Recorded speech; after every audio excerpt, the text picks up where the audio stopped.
अटल जी के वक्त में बर्दाश्त करते, लेकिन मोदी जी की लीडरशिप में बीजेपी को कश्मीर में बर्दाश्त नहीं करेंगे।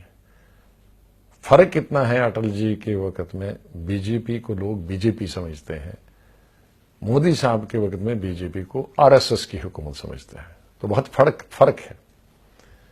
और आरएसएस की एक्सेप्टेबिलिटी कश्मीर में नहीं है।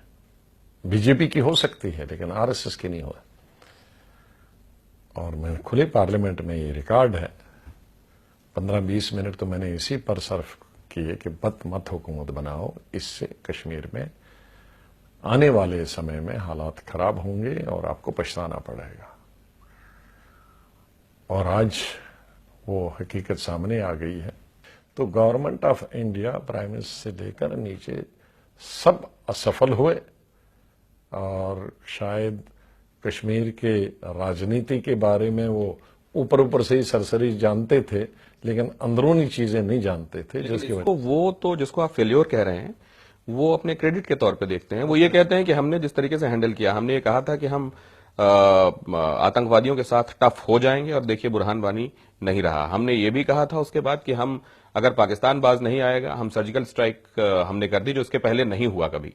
क्या ये क्रेडिट आप देते हैं? ये अगर क्रेडिट है कि 102 दिनों से स्कूल कोई नहीं चल रहा है, 15.5 लाख बच्चे घर में बैठे हैं, एक बच्चा स्कूल नहीं जा रहा, ये अगर बीजेपी का और पीडीपी का क्रेडिट है कि 1 महीने और 2 दिन से ट्रेन वैली के अंदर नहीं चल रही है, ये अगर उनका क्रेडिट है कि 3.5-3.5 महीनों से एक भी पर्यटक टूरिस्ट कश्मीर में नहीं गया है, ये अगर उनका क्रेडिट है कि 3.5 महीनों से एक एमएलए अपनी कॉन्स्टिट्यूंसी में जा नहीं पा रहा है, ये अगर उनका क्रेडिट है कि हजारों गाड़ियां, टैक्सियां जो चलती थी, जो लोन पे ली हैं और उनकी वो किस्त नहीं दे पाए हैं बैंकों को और घर से निकाल नहीं पाए, उनको जंग लग गया और करोड़ों रुपया, सैकड़ों करोड़ रुपया उनको किस्त देनी है बैंकों की, वो नहीं दे पाए हैं,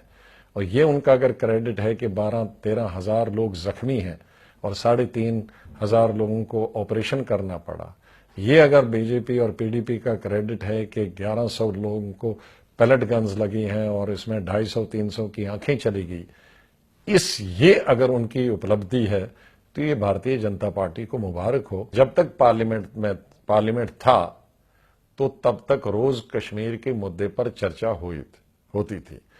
पार्लियामेंट खत्म हो गया, आज किसी टेलीविजन में नहीं आता है, आज किसी न्यूज़पेपर में नहीं आता है, कोई खबर नहीं आती है। हालांकि जिस दिन तक पार्लियामेंट चल रहा था उस दिन से लेकर आज 1.5 महीना 2 महीने अब दुगने लोग जख्मी हुए, दुगने लोगों को पैलेट गन से नुकसान हुआ, टाइम डबल हुआ, लेकिन आज कहीं नहीं आता है क्योंकि ये सरकार आप कह रहे हैं कि अटेंशन डाइवर्जन, ये हमेशा कॉन्स्पिरेसी है जिसमें मीडिया भी मिली हुई। अब अनफॉर्चुनेटली मैंने तो परसों पटना में अपील की मीडिया से कि आप टूल मत बनो बीजेपी सरकार का। नहीं, लेकिन ये आरोप मीडिया पे तब भी लगते रहे जब आपका राज था कि हम आपके टूल हैं। हमारी तो कहीं खबर ही नहीं आती थी। मैंने 200 प्रेस कॉन्फ्रेंस की थी एज हेल्थ मिनिस्टर, एक दफा मीडिया वालों ने दिखाई थी। हम इंटरफेयर नहीं करते, ये डरा के धमका के मालिकों को दवा धमका के कुछ नहीं आने देते। कहीं आप देखिए लोकतंत्र वाला जो चौथा खंभा है बड़ा आसानी से नोचा जा सकने वाला ना, आप 24 घंटे देखिए, 24 घंटे में देख रहा हूं टेलीविजन पे चर्चा किस पे होती है?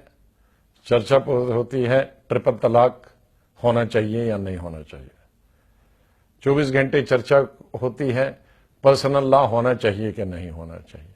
अरे ये मुसलमान आपस में फैसला करते। ये बात आपने कही, तुम कैसे ठेकेदार हो गए इसके? लेकिन मुसलमान अब अनपढ़ नहीं है, मुसलमान में भी इसमें फॉरेन अगेंस्ट हैं, कुछ चाहते हैं कुछ नहीं चाहते हैं।